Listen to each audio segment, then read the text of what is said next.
सभी छात्र छात्राओं को नमस्कार।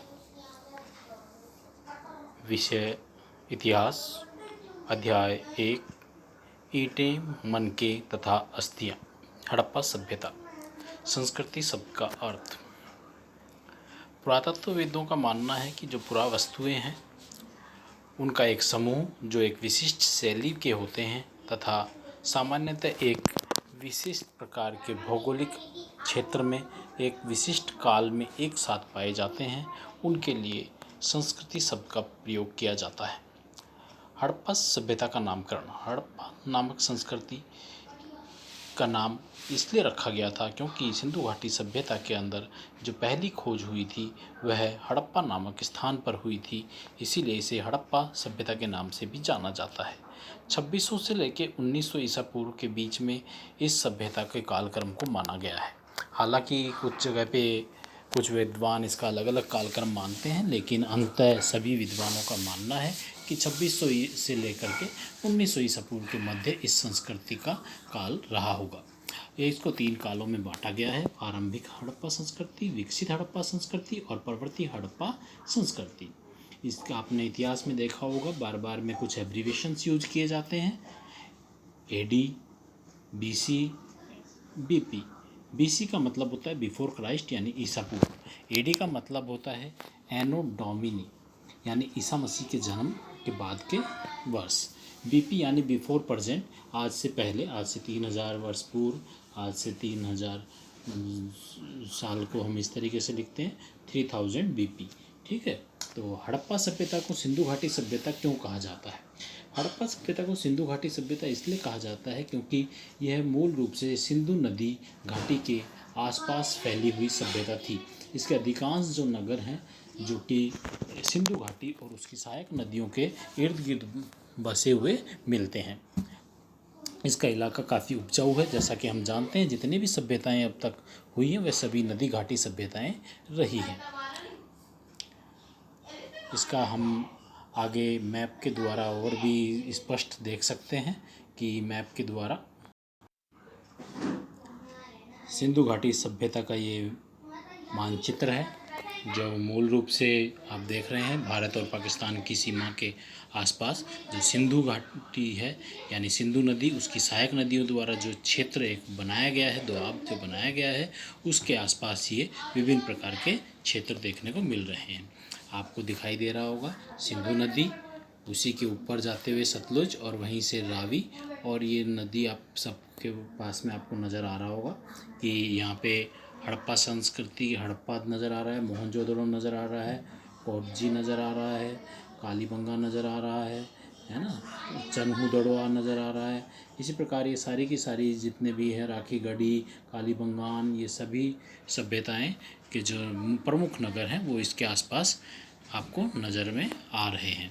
तो ये एक प्रमुख मानचित्र है जिसके अंदर विशेष प्रमुख नगरों को दर्शाया गया है। अब आते हैं हड़प्पा सभ्यता की जानकारी के प्रमुख स्रोत। इसकी जानकारी के प्रमुख स्रोत हैं जो आवास खंड हैं वे मर्द भांड, आभूषण, औजार, मोहरे, इमारतें और खुदाई से प्राप्त बहुत सारी सिक्के। सिंधु घाटी सभ्यता के निर्माताओं के विषय में मूल रूप से अवधारणा यही है कि इसकी स्थापना द्रविड़ों द्वारा की गई थी जो कि आर्यों के आक्रमण के बाद में दक्षिण की ओर पलायन कर गए थे। परंतु बहुत से विद्वानों का मानना है जो कि यहाँ पे पाए जाने वाले अस्थिपंजर कंकालों के माध्यम से कहते हैं कि प्रोटो ऑस्ट्रेलाइड, भूमध्य सागरीय, अल्पाइन और मंगोलियन प्रजाति के लोग यहाँ पे कभी रहे होंगे और उन्होंने इस सभ्यता का जो है स्थापित किया होगा, और इस प्रकार उनका मानना है कि मिश्रित प्रजातियों द्वारा इस सभ्यता का निर्माण किया गया होगा। सिंधु सभ्यता के जो प्रमुख स्थल हैं उनके अंदर आपका हड़प्पा और मोहनजोदड़ो के अतिरिक्त नागेश्वर जो गुजरात में है, बालाकोट पाकिस्तान में है, चन्हूदड़ो पाकिस्तान में है, कोटजी पाकिस्तान में है, धोलावीरा गुजरात में है, लोथल गुजरात में है, कालीबंगान राजस्थान में है, बनावली हरियाणा में है, राखी गढ़ी हरियाणा में है। इस सभ्यता में जो बस्तियां हैं उन बस्तियों को 2 भागों में विभाजित किया गया है। पहला दुर्ग जो ऊपरी क्षेत्र में बना हुआ है और ये दुर्ग पूर्णतः दीवारों से घिरा हुआ है।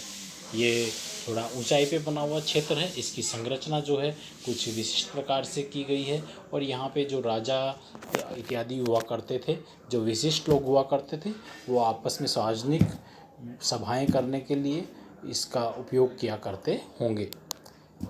निचला शहर है जो आवासीय शहर था, यह भी पूर्णतः जो था दुर्ग की तरह था और यह भी दीवारों से घिरा हुआ था।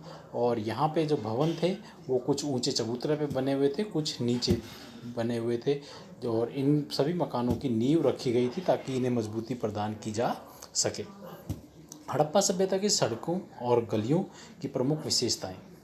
इनकी प्रमुख विशेषता ये हैं कि ये गलियाँ और जो सड़कें हैं वे एक ग्रिड पद्धति के रूप में बनाई गई है, यानी ये आपस में एक दूसरे को समकोण पर काटती हैं।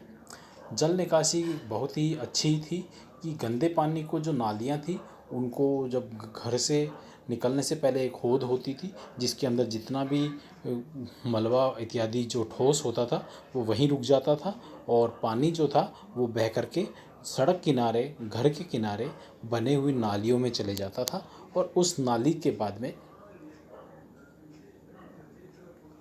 और उस नाली से और उस नाली से होता हुआ शहर के बाहर ये चले जाया करता था। सड़कों और गलियों को कुछ इस प्रकार से बनाया गया था कि जो सड़कें थी उनके जस्ट बगल में ही ये नालियाँ होती थी और इन नालियों के बगल में ही मकान बनाए गए होते। इन मकानों के अंदर शौचालय, स्नानागार, आपका रसोई घर, शयन कक्ष आदि के अतिरिक्त अन्य बहुत सारे कमरे बनाए जाते थे। मजबूती देने के लिए नींव बनाई जाती थी। नींव के द्वारा इन मकानों का निर्माण किया जाता था। सड़कों के किनारे जो मकान बने होते वो हवादार, सफाई वाले और प्रकाश से युक्त होते थे। मकान ज़मीन से ऊंचाई पर बनाए जाते थे। मकानों के दरवाजे जो होते थे मुख्य गली की तरफ या मुख्य सड़क की ओर ना खुल करके अंदर गली की ओर खुलते थे, जिससे इनका जो प्रवेश द्वार होता था वो मुख्य सड़क पे नहीं होता था। इसी कारण बाहर के किसी प्रकार के शोरगुल, हलचल, प्रदूषण इत्यादि से इनके घर बचे रहते थे और इनके जो मुख्य द्वार से है इनका घर का आंगन बाहर दिखाई नहीं देता था, ये सेफ होता था। सड़कों के किनारे जो पानी की जो निकासी के लिए नालियाँ बनी होती थी वो पूर्णतः फर्श इत्यादि से ढकी होती थी। जब सफाई करनी होती थी तो इन्हें हटा दिया जाता था और उनको हटा करके उन नालियों की सफाई की जाती थी, जिससे कि गंदगी की संभावना बिल्कुल ख़त्म हो जाए। ईंटें जो होती थी वो पक्की होती थी और इन ईंटों का प्रयोग पूर्णतः प्लास्टर लगा करके और बहुत ही सफाई से नालियों को बनाकर किया जाता था। हड़प्पा सभ्यता का सार्वजनिक भवन। सिंधु घाटी सभ्यता के दो भागों में जो विभाजित किया गया है उसमें ऊपरी हिस्से को जैसा कि आप जानते हैं सार्वजनिक भवन यानी दुर्ग के रूप में अपनाया गया। निचले हिस्से को व्यक्तिगत आवास के रूप में बनाया गया था। उत्खनन से सार्वजनिक और राजकीय भवनों के जो अवशेष मिलते हैं उनमें मोहनजोदड़ो से भी एक विशाल सार्वजनिक भवन के अवशेष प्राप्त होते हैं जो कि 70 मीटर लंबा, 24 मीटर चौड़ा था। इस जो इमारत है ये इमारत इस बात का परिचायक है कि वहाँ पे संपन्नता थी। एक 71 मीटर लंबा, इतना ही चौड़ा वर्गाकार कक्ष के अवशेष और प्राप्त हुए हैं जिसमें लगभग 20 स्तंभ थे। एक अनुमान के अनुसार भवन का उपयोग आपसी विचार विमर्श, धार्मिक आयोजन, सामाजिक आयोजन इत्यादि के लिए किया जाता रहा होगा। हड़प्पा सभ्यता में विशाल स्नानागार। हड़प्पा सभ्यता के अंदर एक विशाल स्नानागार था जो कि लगभग 11.88 मीटर तथा 7.01 मीटर चौड़ा और 2.43 मीटर गहरा था। इसको नीचे तक जाने के लिए यानी तल से तक जाने के लिए सीढ़ियाँ बनी हुई थी। इसमें सीढ़ियाँ पक्की ईंटों द्वारा बनाई गई थी। स्नान कुंड में चारों ओर कमरे बने हुए थे और बरामदे भी थे और इन स्नान कुंडों के पास में जो कमरे थे वहीं पे एक कुआं बना हुआ था। कुएं से पानी जो था इस कुंड में आता था और जब कुंड का पानी गंदा हो जाता था तो दरवाजे के माध्यम द्वारा उसे निकाल दिया जाता था और कुएं से साफ पानी इसमें भर दिया जाता था। ये जो सारा पानी, गंदा पानी होता था, नालियों के माध्यम से शहर के बाहर निकाल दिया जाता था। स्नानागार की जो दीवारें थी उनके निर्माण इस प्रकार किया गया था कि उसमें सीलन ना आए, और सीलन से बचाने के लिए डामर और तारकोल इत्यादि का प्रयोग किया गया था। स्नानागार में 6 प्रमुख द्वार होते थे और इस स्नानागार में गर्म पानी की व्यवस्था भी की गई थी। हमारे जो प्रसिद्ध वैज्ञानिक हैं अमेस्ट मेके, वे कहते हैं कि स्नानागार का प्रयोग पुरोहित के स्नान के लिए किया जाता रहा होगा। हड़प्पा सभ्यता में जल निकासी प्रणाली, जैसा कि अभी आपने देखा, हड़प्पा संस्कृति एक नगरीय सभ्यता थी और यहाँ पे नगरों और उसमें सड़कों और नालियों की बहुत उत्तम व्यवस्था थी, इसीलिए इनका जीवन स्तर काफ़ी उच्च और स्वच्छ था। घरों को गंदा पानी जो था वो सड़कों के किनारे बनी हुई नालियों से लेकर शहर के बाहर चले जाया करता था। ये नालियाँ पक्की ईंटों द्वारा बनी गई थी जिन पर प्लास्टर किया गया था, और किसी प्रकार का उन्हें नुकसान ना पहुँचे इसके लिए जिप्सम, चूना, मिट्टी इत्यादि का प्रयोग किया गया था। प्रोफेसर रामचरण शर्मा जी की मान्यता है कि इस युग में जिस प्रकार की सफाई और स्वास्थ्य की व्यवस्था थी और जिस प्रकार उसको महत्व दिया गया था, ऐसा और अन्य सभ्यताओं में और हमारे देश में कहीं देखने को नहीं मिलता है। यहाँ की ईंटें जो होती थी बहुतायत में पक्की होती थी और उनका प्रयोग बहुत ही सावधानी से और अच्छी तरीके से किया जाता था, जो कि अब आपको पता चलेगा।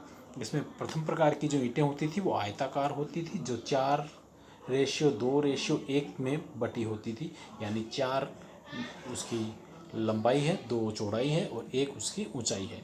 एल प्रकार की ईंटें भी बनाई जाती थी, जो वास्तव में जो कमरों के जो कोने होते थे उनमें लगाई जाती थी। कोने बनाने के काम में इन ईंटों को लिया जाता था। नोकदार ईंटें जो होती थी उनका प्रयोग कुओं के निर्माण में किया जाता था। वहीं टी आकार की आकृति वाली जो ईंटें थी उनका प्रयोग सीढ़ियों के लिए किया जाता था। कुछ कुछ जगह पे अलंकृत ईंटों द्वारा बना फर्श भी देखने को मिला है, जैसा कि कालीबंगा में इसके अवशेष प्राप्त हुए हैं। और चन्हूदड़ो नामक स्थान के ऊपर ईंटों पर बिल्ली को पीछा करते हुए कुत्ते के पंजों के निशान भी देखने को मिले हैं। ये आपके प्रमुख जो सभ्यता थी उसके बारे में आपको बताया। इसके बाद में आपको मैं बता दूं कि 1920-21 के अंदर आपके राखाल दास स्वामी साहनी जी हैं, और जो दूसरे विद्वान हैं आपके, जो कि उनका नाम था ये प्रमुख जो इसके जो दयाराम साहनी थे और राखाल दास थे, ये इसके प्रमुख प्रणेता थे या इसको खोजने वाले विद्वान थे। और इन्हें 1920-21 के अंदर इसकी खोज की। कुछ जगह पे 1921-22 भी इसकी खोज का समय मानते हैं, जो हड़प्पा सभ्यता को खोजने की बात की गई है। इसके अतिरिक्त जो है यहाँ पे आपके जो प्रमुख जो इसके जो विद्वान थे या जो इसके खोजकर्ता माने गए हैं, उनके अंदर प्रमुख नाम है जॉन मार्शल का, जिन्होंने 1924 के अंदर इस सभ्यता की खोज की घोषणा संपूर्ण विश्व के सामने की। ये आपके सामने जो मैं आपको दिखा रहा हूँ कि अभी एक जो ये टेबल है, और इस टेबल के अंदर दिया गया है कि कौन सी खोज कब की गई थी। इसमें हड़प्पा सभ्यता है जो कि रावी नदी के किनारे मिली है। इसकी दयाराम साहनी ने 1922 ईस्वी के अंदर खोज की थी। यह पाकिस्तान के मोंटेगोमरी नामक ज़िले के अंदर ये पाई जाती है। मोहनजोदड़ो जो सिंधु नदी के किनारे पे है, राखाल दास बनर्जी ने इसकी खोज की थी 1922 में, और ये पाकिस्तान के ही सिंध प्रांत के अंदर पाई जाती है। सिंध प्रांत के अंदर लड़खाना ज़िले के अंदर ये सभ्यता मिलती है। कालीबंगान जो घग्गर नदी है हिंदुस्तान के अंदर, उसमें बीबी लाल द्वारा इसकी खोज की गई थी 1953 में, और ये राजस्थान के हनुमानगढ़ ज़िले के अंदर है। रोपड़ जो कि आप जानते हैं भारत के अंदर है, और इसके यज्ञदत्त शर्मा जी ने इसकी जो थी खोज की थी, और ये पंजाब में है। इसी प्रकार लोथल है जो कि लोथल गुजरात के अंदर है। रंगनाथ राव ने इसकी खोज की थी, अहमदाबाद के निकट में यह पाई जाती है। इसके अलावा आलमगीरपुर है, जिसे बनदत्त शर्मा ने 1958 में उत्तर प्रदेश में, तथा इसी प्रकार से जो है सूत्रगेर है, ये जो सभ्यता है इसकी खोज की गई थी। ये जो थी पाकिस्तान के अंदर है। इसका जो मुख्य रूप से ये सबसे पूर्व, हम कहें पश्चिम में पाई जाने वाली इसका प्रमुख नगर है। इसके आगे ये सभ्यता नहीं है। इसके पूर्व में ही सारे के सारे जितने भी ये नगर हैं वो पाए जाते हैं। धोलावीरा है। धोलावीरा भी आपका हिंदुस्तान के अंदर, गुजरात के अंदर है, जो कि कच्छ ज़िले के अंदर पाई जाती है। इस प्रकार से ये प्रमुख प्रमुख नगर थे आपके, जो कि इस सभ्यता से संबंधित